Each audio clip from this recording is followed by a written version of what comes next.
Let's see who's got the speed to get it done here at Spring Creek.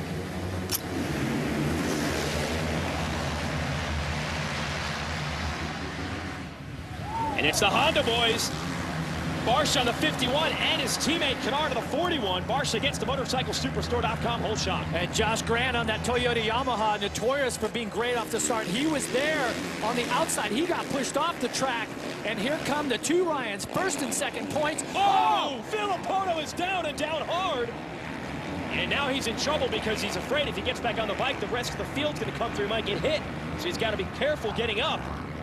What happened there? Wow. His feet came off the pegs big time, but look at the Honda teammates going at it. Local hero Ryan Dungey right there in third. James Stewart followed him, and then Andrew Short on that BTO KTM. And Grant back in the mix. You mentioned he got bumped off the track. Obviously didn't lose much ground. Dungey going after Canard now for the number 2 position as they jump uphill. Listen to the crowd here as they come down. They are definitely cheering on number 1 here today. Their local hero. He needs something special. He needs a little bit of luck here today with that first lap crash of Ryan Villopoto. That may be just what Dungey needs to make up that big points deficit that he has. And he's down by 42 points. Each race win and each moto pays 25, so a golden opportunity to make up a whole bunch.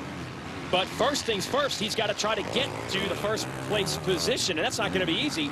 Barcia and Canard are running strong right now on the Honda Muscle Milk machines. Yeah, your fastest qualifier today was Villopoto at a 1:53.2. Canard, he was 4th, 1:54, and Barcia, who's out front, was a 1:55. So, two riders, or Dungey was a little bit off the pace. He was at 8th with the 1:55 also, but you can see he's picked up the pace now that it's race time. And green flag flies. 1 lap is complete here at Millville. We'll run 30 minutes and 2 laps. That's the duration. Back across the starting line area. First good start we've seen from Canard in a while. He has had all sorts of trouble with the starts last couple of motos. We'll see what the kid from Oklahoma can do with it as Barcia, the leader, tries to pull away. Track is really smooth right now. It just because they didn't prepare it like they normally do, where they really rip it up and make it deep. It's a little bit more hard packed. So there's going to be some small square edge bumps out there, but not your big gnarly bumps, at least not at this point of the day. In the second moto, this track will be nasty. So right now, the track's really fast. With the temperature like it is, you know, heat, you're not really worried about conserving your energy or worrying about overheating. This is all out, like, I mean, just completely go for it all the way to the finish line here today. Yeah, it's interesting. In motocross, we oddly think of races such as this one in Minnesota and Redbud in Michigan as some of the hotter races because they take place right in the middle of summer. Almost every round this year has been unseasonably cool, and that is certainly the case today. It's probably a good 20 degrees cooler than it normally is, usually in the 90s. So that's it. Endurance maybe not so much of a factor. Track's been prepped a little bit differently. Yeah, making me a little jealous as a former racer. I don't ever remember riding at this track where it was, you know, under 90, 95 degrees. So they've got it good. But the thing is that if you're one of the riders that's in the best shape, you know, you're counting on other riders to fade because of the heat, and you don't. Let's go through this crash for Villopoto. Feet off the pegs and down. It looks like he clipped his right foot. We're going to have another look at it. Watch to see if he clips his right foot when he scrubs the jump. Lands on the seat. It doesn't go down extremely hard, it doesn't look like, and he bounces up pretty quickly, heads right back to his bike. He's at 28th place right now after that first lap. That could have been really bad. 28th place. He's 23 seconds off of the lead. So considering how gnarly that crash was, the fact that he's only lost 23 seconds to this point means that he's back up and going and has a good pace. Now, next time around for Villopoto, we'll get a lap time. Barcia, our leader, just turned a 1:57. Villopoto comes by in 26th at a 2:02. What we're looking for him here is we'll stay with the field. You saw Lessie just go by on the white Smart Top bike. Derek Anderson in 63, that Kawasaki, still waiting. There is Villopoto. And this is what old Ricky Carmichael used to call the smoking section, toward the back. Got to work his way to some clean air. As you said, 26th place. He just got around Carlson. That should put him in about 25th. Long way to go. What's the roost like out here? How much is vision going to be a factor? Is it a bad one here? Not today, because it's not as muddy and deep as normal, but there is some sections where you do catch some rocks, things like that. But overall, the track is in great condition. It's not quite as challenging as it normally is. But I tell you, like this downhill right here, if you accidentally blip the throttle a little bit when those braking bumps start, you could over jump that drop off, and it could be bad news for you, big time. So you do have to be smart on this track. Well, hey, what happened to Dungey? You notice that Canard no longer has pressure from him, and now James Stewart here in the Yoshimura Suzuki 7 is up to 3rd. So we thought it was going to be Dungey putting the press on the leaders. Instead, he has lost a little bit of ground. He is back to 4th with Andrew Short, the 5th place rider, right behind him. So Dungey must have made a mistake. Yeah, I mean, Dungey was your 8th fastest qualifier today, so you can say, well, he's a little bit off the pace, but dropping that spot. Uncharacteristic. Uncharacteristic. For your series champion and a rider who's won the last 3 450 overalls of this track. Justin Barcia getting away here early at Spring Creek. And there is Spring Creek. Kind of a cold weekend to go down there. Normally that place is jamming. It's normally hot. I'll tell you who is hot today so far. The Honda boys, Justin Barcia continuing the lead here at the Red Bull Spring Creek National, and his teammate Trey Canard right behind him. Yeah, and they're followed very closely by Yoshimura Suzuki rider James Stewart right there. He just comes into the screen. This is a 3-rider battle for the lead. Neither rider has won a moto this year. Barcia got the whole shot. This one will give you the motorcyclesuperstore.com whole shot rules. At the end of the year, they'll hand out $25,000 to the rider that gets the most whole shot points in the 450 class. You earn those points by getting whole shots. That's what Barcia did here in this first moto. And by virtue of that, he has a lead over Canard and Stewart. And we're going to show you Barcia getting that start. And you'll see Canard was right behind him. You'll also see the Ryans, Villopoto and Dungey, but they both had their problems in this moto. Yeah, well, look, red fender on the Honda. Justin Barcia, number 51. Josh Grant goes wide. Canard tries to sneak around the inside, but you can see as they come across that motorcyclesuperstore.com line that Barcia has the whole shot all by himself. If you just joined us, you missed that Villopoto, your series points leader, went down about 2 corners after this. Somebody went down there. Yeah, not in this scrum here, but a few corners later. He is in 20th after being last. And Ryan Dungey made a mistake, bounced back to 4th. Barcia, by the way, now once again the points leader in the whole shot standings by grabbing that whole shot. Could be 25 grand for him at the end of the year, but I think at this point they're going to focus on the moto win. None of these 3 riders have won yet this year. Canard on the 41 is the meat in the proverbial sandwich with Stewart going after him. Oh, Stewart got a good drive on the outside right there. They both closed up on Barcia. Stewart goes to 2nd. Canard's going to try to get him back around the outside. Stewart will be on the inside the next corner. Can Canard run it? No, not going to happen. And now Stewart to the inside of Barcia. Nice line by the number 7, and he might go all the way to the lead. No. Outside, slow down a little bit. He overjumps just a little bit there, but Stewart definitely on the move. These riders have really dropped the lap times down into 156s now. So the track's starting to come around a little bit. Track's starting to get a little bit quicker. Dungey is off the track, so he loses more ground. That's the 10 of Brayton right behind him. And Brayton, I believe, is just outside of the top 10, and that means they're not too far in front of Villopoto.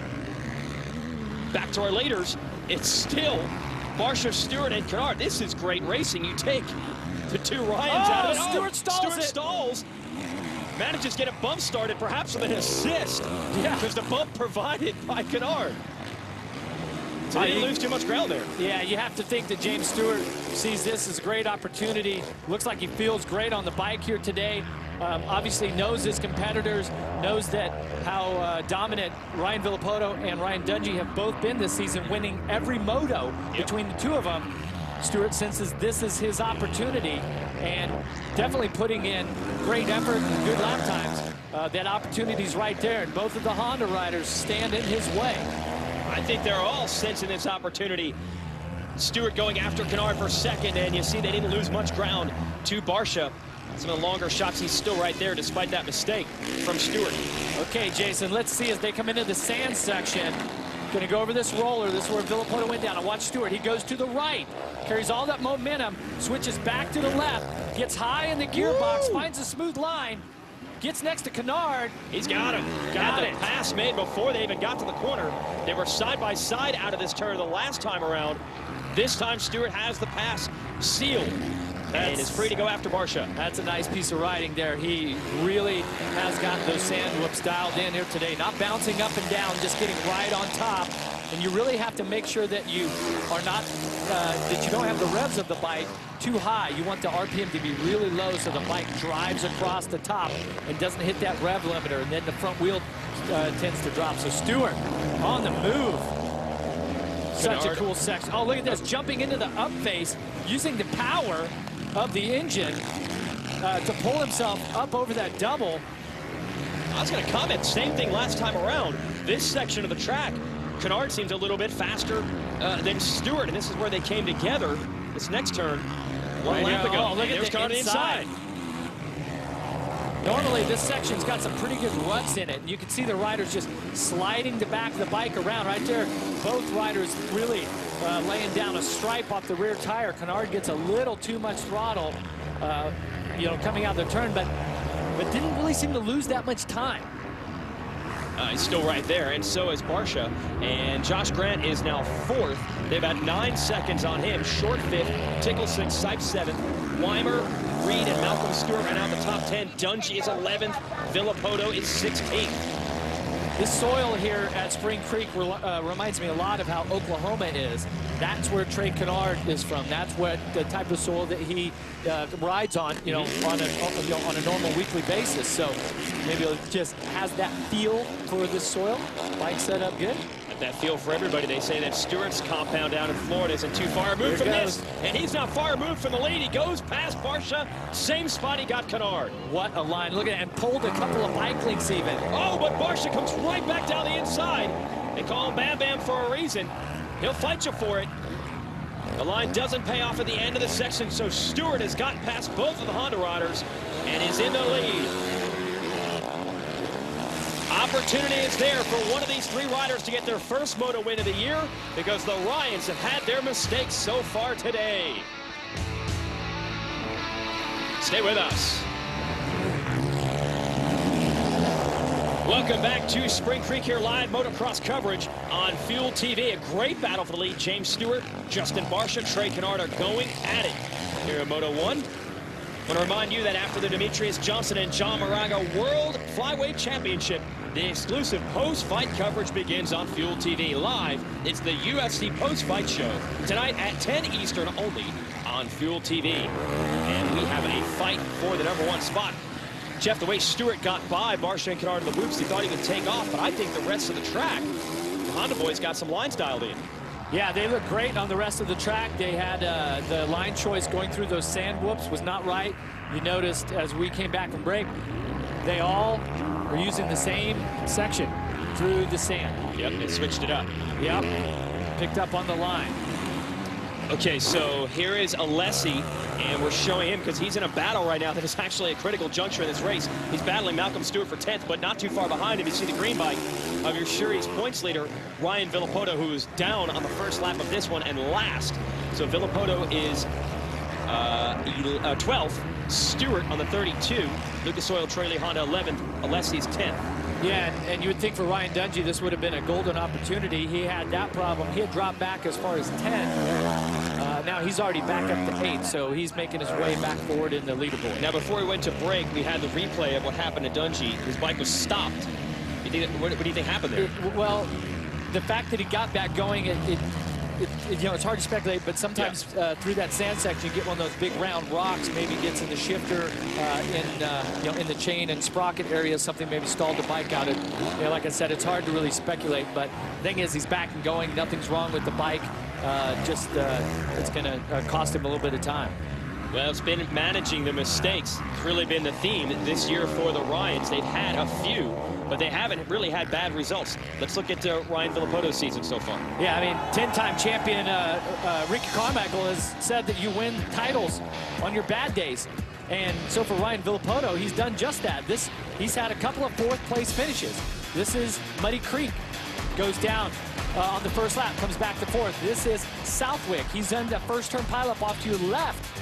Gets back going, gets in another pileup on the first lap. Goes down, gets back up, manages to get a fourth. Ryan Dungey, on the other hand, who's always been Mr. Consistent. Seems like he never finishes off the podium. He's won 3 overalls, but only 4 moto wins to go along with that. But hadn't been off the podium until Redbud. Moto 1 has a problem with the KTM. The bike DNFs. Villopoto wins, so he loses 25 points to Villopoto in that moto. Then he's got a great second moto going, has this massive crash where he was running second, bike falls on him, still manages, after Stewart gets by, still manages a third. So great damage control out of both riders. So far, but today it's been a lot rougher on them with Dungey running in 8th and Villopoto in 12th. And these 3 riders rallying to try to get their first moto win of the season. Stewart, your leader. Barcia, 2nd. Canard, 3rd. And we're past that Geico 15-minute mark. So I can remind you, in 15 minutes, you can save 15% or more on your car insurance or your motorcycle insurance. That countdown clock now 9 minutes, 38 seconds left in this. And then we'll throw out the 2 laps to go board. Plenty of time left, and we're both theorizing track getting smoother than usual today. Weather a little bit cooler. These guys should be fresh when that 2-lap work comes out. Yeah, you could tell there is the weather, heat. None of that stuff is affecting them at all. There's just pure speed right now. All 3 riders seem to be evenly matched. All 3 are turning a 156 as the track gets a little bit rougher in spots and we get into more lap traffic. We'll see if that plays a part in how this finishes off. But Stewart finally managed to grab just a little bit of gap here over second. All right, we'll see if Barcia or Canard can rebound and get another hook in the number 7, or is Stewart going to deliver his first moto win of the year? Stay with us. We're back here, Lucas Oil Pro Motocross Championship in Spring Creek. Give a shout out to Josh Grant, who's really rallied in the second half of this championship. Running 4th right now on the JGR Toyota Yamaha. Reminder, you can catch an all-new UFC tonight. It's the official source of news and information on the UFC with hosts Kale Sonnen and Kenny Florian, Tuesday at 10 Eastern. Powered by Ram Trucks and only on Fuel TV. We're talking about Grant here in the 33. Let's send it down to Kelly with more on him. Yeah, tremendous effort here from Josh Grant running in 4th. He told me that at Washougal last weekend he started feeling a little bit under the weather. It turned out he had a double ear infection, so he didn't get any riding in all week between feeling sick from that and some rain he had back at home. So he said he feels still a little bit under the weather, a little bit down on energy, but he really didn't want to let it affect him here today. He said he had to have a good start. He said here at this track he's gone down in the first turn so much. He just wanted to stay up. He did it this time, and now he's running well within the top 5. Yeah, thanks, Kelly. He barely kept it up on 2 wheels. He went outside the track off the start. But having a double ear infection, the thing that you always have to worry about with that is it affecting your equilibrium and your balance? So looks like they've got all of that cleared up. Sometimes when you have that week off and you don't get a chance to ride that much, it actually gives your body a chance to recover. So you're maybe a little more energized when you come to the race. So it can be a blessing at times also. Dungey started to get back in the mix now. He is 7th, has Short right in front of him, and what happened there? He just walked right by Short. That's leaving the door open. Yeah, Short made a little mistake and missed his line. And Dungey definitely took advantage of that. So that'll put him up to 6th now, turning a 156. Our leaders are at 156. Currently, Dungey's about 25 seconds off of the leader. Okay, so behind this group, which is Tickle in yellow on the number 20, he is 5th. Dungey 6th. Short now 7th. Now it's the Kawasaki boys, and it looks like Villopoto has got around his teammate Weimer to move up to 8th. So how about this trouble for both Villopoto and Dungey, and they are not far away from each other on the track at this point. Yeah, and we had mentioned there in that piece that Villopoto's worst finish this season had been a 4th.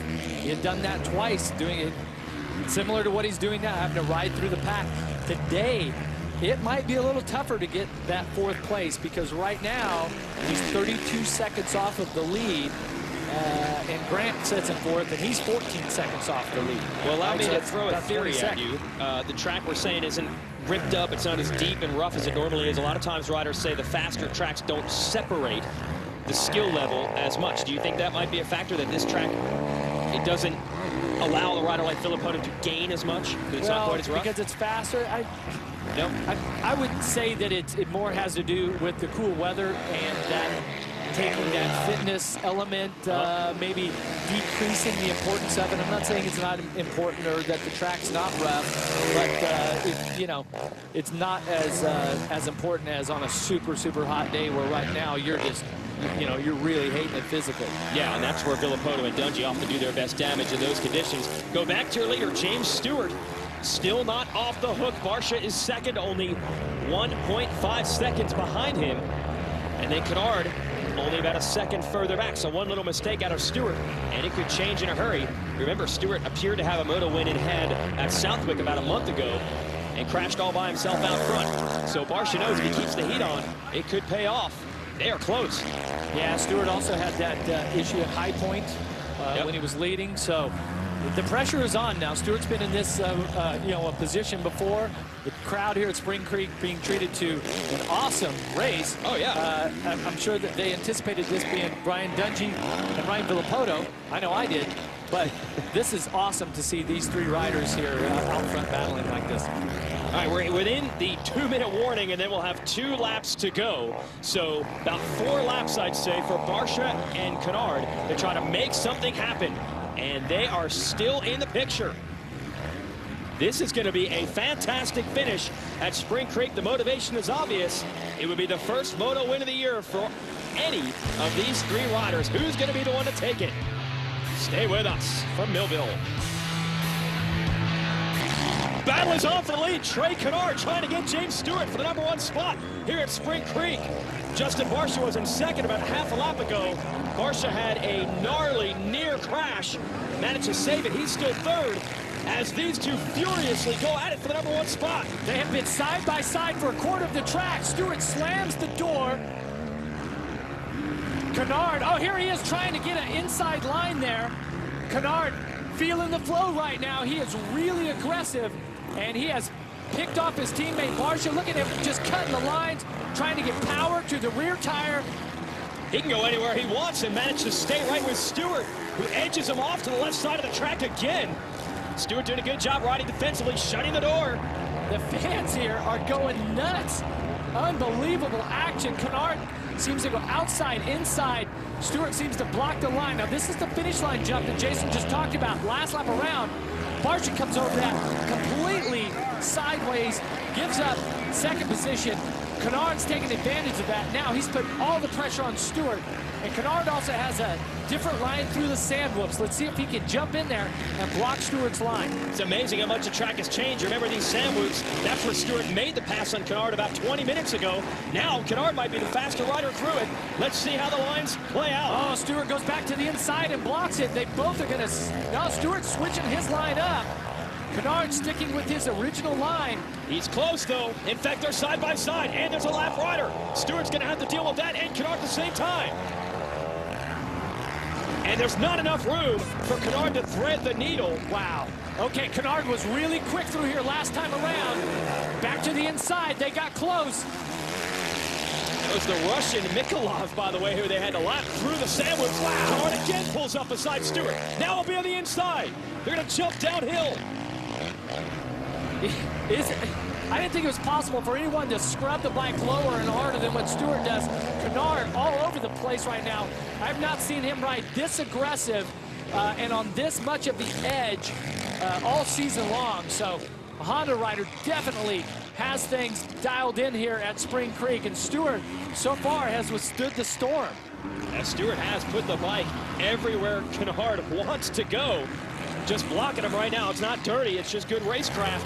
Canard trying to find some different lines. We have a lap and a half to go in this one. See Stewart right there, he hugged the inside. Canard just really working it hard over the jumps right there. Watch this line, see if he gets any. Nope, didn't get the drive next to him there. We're headed back toward the finish line area. They actually funneled in together on the outside of this corner. They're approaching. Now Canard dives to the inside. 1 lap to go. It is going to be an all-out sprint. We're about 2 minutes away from the finish in this one. They have left Barcia behind, which is understandable. Barcia had a big near crash Probably backed it down just a little bit. So it's one-on-one. Who will be the first rider, not named Villopoto or Dungey, to get a Moto win this year? Watch this, Canard scrubs right through here. Watch this time he makes up, gets next to Stewart. They're gonna switch lines. Canard goes wide. Let's see if he gets any run coming to the left side. Loses a little time going in. That inside that Stewart has been using has worked this entire race. Canard's able to pull up next to him at the end of the section. Outside line still doesn't work. Wow, those sand whoops are difficult because they're a little bit of hard base under there this year, and there's a lot of little ruts in there that could really cause you to lose your balance. Canard back to the inside. It's going to be close. They have been side by side over these he jumps last couple laps. Yeah, he had Stewart's rear wheel in his face. Sorry, Jason. He had to check up right there. He had so much speed coming into that tabletop. He had to straighten out or he would have jumped right underneath into the back of James Stewart. Back uphill we go. They're jumping into the face of the takeoff of that double. Does Canard have anything else picked out? Well, it's pretty tight from here until the end of, well, until you get to the finish line. Stewart has a little bit of breathing room. Look at Canard just cutting right across the turn. He's got to get desperate now. A few little mistakes. Stewart has got about maybe 5-10 bike lengths on him. We'll see if Canard can close it back up. He's trying, but just not close enough.